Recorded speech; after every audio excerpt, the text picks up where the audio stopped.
It's like, oh yeah, no, I've seen it, so I'm not gonna, You're hot. won't get emotional like I did with your last film, Torn.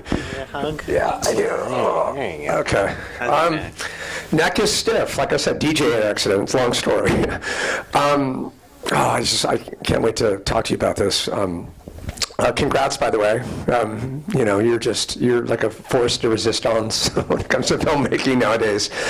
Torn really, I think was such a beautiful film back in 2021. Those of you that were fortunate to be here and watch it. But it was a really personal story. So maybe you could talk about how different it is tackling something like this where you're kind of, you're the voyeur in a way. You have to approach it so differently. I mean, you were giving a lot of yourself in Torn. This is their story. Yeah. So I think, Torn for me was this huge push ahead in my career, in my personal life, digging back into my past and talking about these things that me and my family had never really explored together or as individuals. And I learned a lot. I learned a lot personally. I learned a lot as a filmmaker. I think there's a lot of filmmakers out there, documentary filmmakers, who have told stories about their family or about their own life in some capacity. And in turning the camera on yourself, you learn a lot about, what it means to tell a story, the responsibility of a storyteller, and the power of vulnerability, and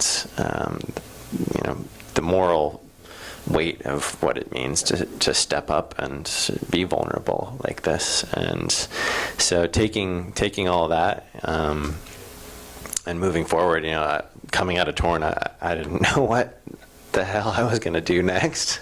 It was like this massive thing that I had undertaken, and I didn't see how anything else could really, level up to that. But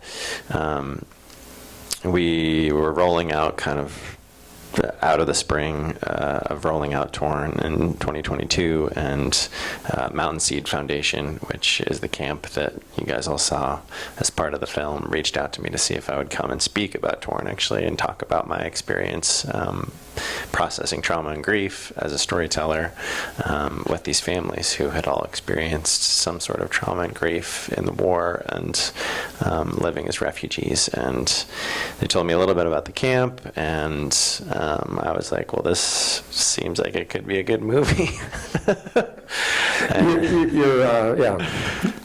You know a good story when you see it. But you mentioned how cathartic it was doing the film Torn. Yeah. But I'm really more curious about kind of the sensitivity you learned about maybe your process when you're, like I said, when the cameras are on and you're trying to get to the heart of the story. Did it help you in your approach? Yeah. I mean, you see the elements of the story, obviously, that you want to portray, but you also have to approach them with sensitivity. You feel these things so much more when they aren't pulled, but more so you set up the situation so that they can happen naturally, and you can allow your subjects to participate in the story, in a sense, by stepping up and being vulnerable, not just for you, but also for themselves. And we shot this whole film in 8 days, which was very quick.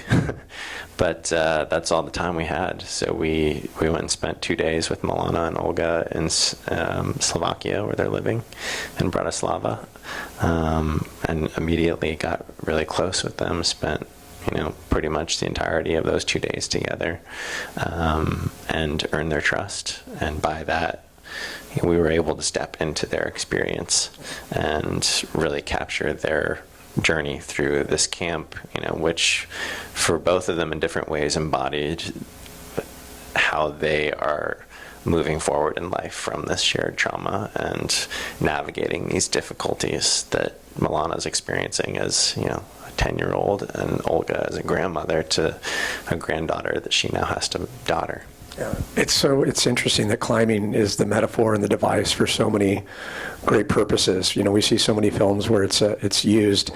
I'm just curious about Milana. Can you give us a little update? Like, what's the latest on her? I mean, clearly I'm a fan now.